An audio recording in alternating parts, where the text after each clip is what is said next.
Live from our 7 Tasmania studios, your nightly news with Michael Maney begins now.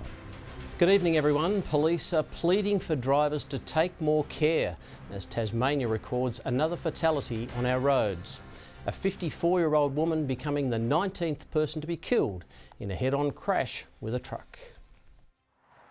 A horrid crash leaving little chance of survival. The driver of the car, a 54-year-old female from Bridge North, has veered onto the incorrect side of the road and collided head-on with the truck. At roughly 3:30 yesterday afternoon, emergency services were called to a crash on Richmond Road in Dulcott. Roads were closed in both directions as authorities worked to piece together how the tragic event unfolded. There's no indication at this stage that speed was a contributing factor in this crash. The driver of the truck was taken to hospital for mandatory blood and alcohol testing and received a negative reading for both. The truck driver was quite shaken at the time, but he was not physically injured as a result.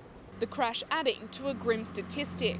It's the 19th fatality we've had on our roads in 2024, putting us in line with the same amount of road-related deaths at this time last year. Every crash that we have where someone dies in, there's much more than just the people at the scene that are affected. Police continuing their calls for motorists to be safe. Drive so that other people will survive. Lily Thompson, 7 Tasmania News. Labor is demanding more clarity on when the new Spirit of Tasmania vessels will arrive and at what cost. It says after an extraordinary week which saw the forced resignation of TT Line's chair, there's many questions left unanswered. And it's concerned the economic hit has blown out to $500 million for each year the vessels are delayed. Businesses are eagerly awaiting their arrival and they continue to be let down by this government. We've now got a patch-up job here at the Devonport Port. A government spokesperson says the arrival of the new ships is a complex and challenging project, and it looks forward to seeing the vessels sail into Devonport in the not-too-distant future. Fresh off Australia's success at the Olympics, some of our more veteran swimmers are strapping on their goggles in pursuit of glory. Dozens of athletes taking to the pool for day one of the Masters Swimming Tasmania Winter Championships.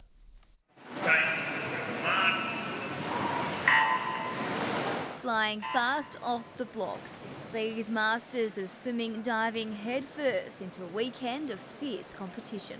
Yeah, they're up there with the best, some of them. With ages ranging from 19 to 86, there's no stopping this crop of dolphins coming from far and wide to race for podium glory. We've got 107 competitors from 22 different clubs, including interstaters from as far away as Cairns. Many dusting off their swimming caps after long stints away from the pool, reigniting a love for the sport.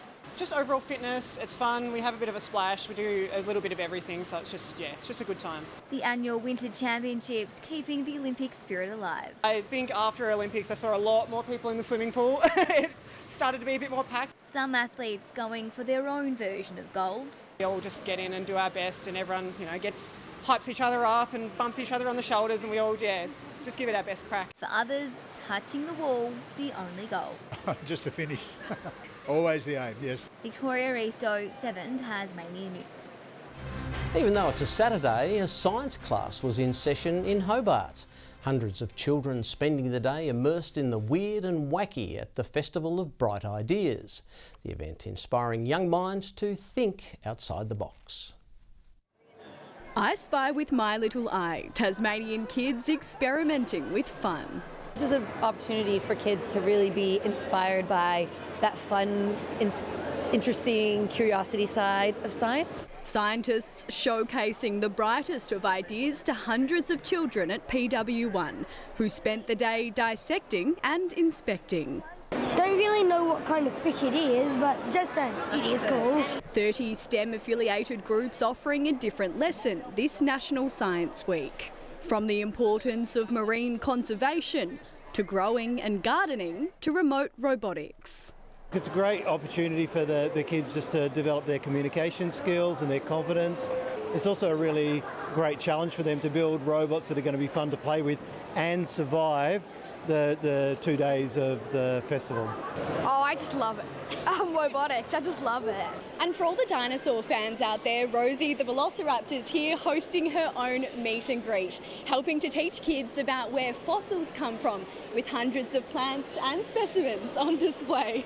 This basic yet explosive experiment drawing crowds. It's a 20-litre plastic bucket with a piece of plastic at the bottom and some bit of bungee cord. Hitting the rings. And what happened when you hit it? It felt weird. Who knows, these little ones could be part of the next generation of Einsteins and Marie Curies. Ruby Cairns, 7 Tasmania News. With only 2 games left before finals, things are heating up at the pointy end of the TSL season. Battling wet conditions, North Launceston outworked the Roos in a game that's been tagged as a grand final preview. As the skies opened, it was 1v2, with Clarence hosting North Launceston for the first time this year, hoping to do what no other TSL side has been able to do this season and beat the side in the top spot. To his name. He's had a really good year, Bryce Alone. Can he put through the first of the day? He can. So the Roos get the perfect start at Belrive. Being beaten by the Bombers twice already this year, the Roos were looking for a little revenge.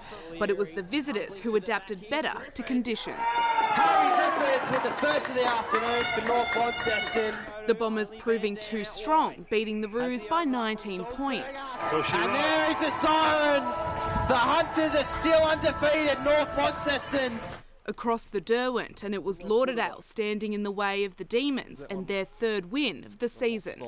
Tension spilled with both sides eager for the points. So in the midst of that, the Demons have been paid a free kick in 50 metres. My apologies, I can't see a damn thing out that window at the moment.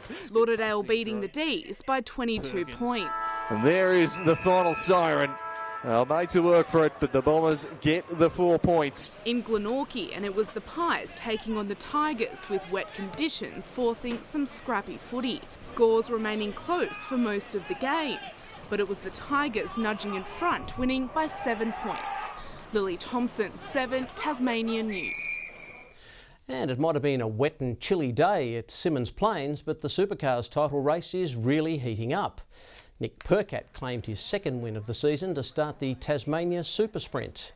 In 2nd place behind him, Chaz Mostert cut Will Brown's championship lead from 105 to 63 points, chasing his maiden title. Get into the Enduro season, but it's nice, you know.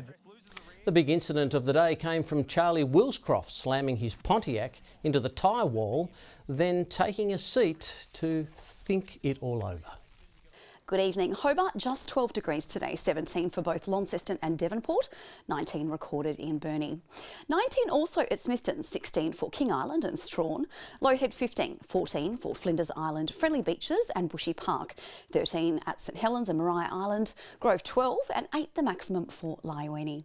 Low cloud is seen about the east of Tasmania today, with cloud moving over the state from the north. Patchy cloud is seen over southeastern states, as well as some embedded thunderstorm activity over the Tasman Sea and Bass Strait. Tomorrow, a high is building to the southwest of Tasmania, extending a ridge towards the state. Southeast to southwesterly winds 15 to 25 knots, increasing to 30 knots in the west, north and east before dawn, with southerly swells peaking at 3 metres in the south. Tomorrow, a strong wind warning has been issued for coastal waters between Low Rocky Point to Wineglass Bay.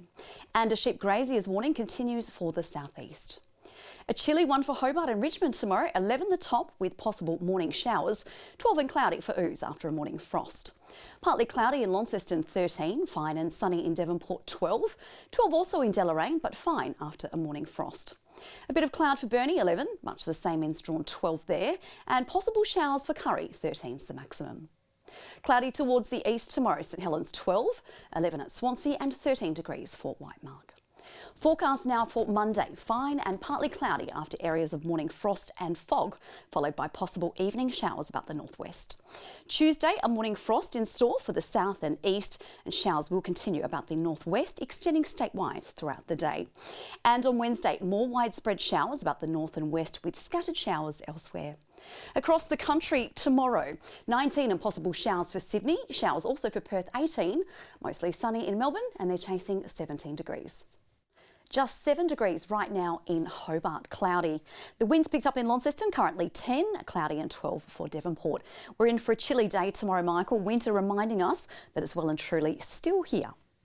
Yes, Kyra, I thought you promised some nice warm weather. Thank you for that. Well, that's all your news for now. Thanks for joining us. Have a lovely evening. Good night.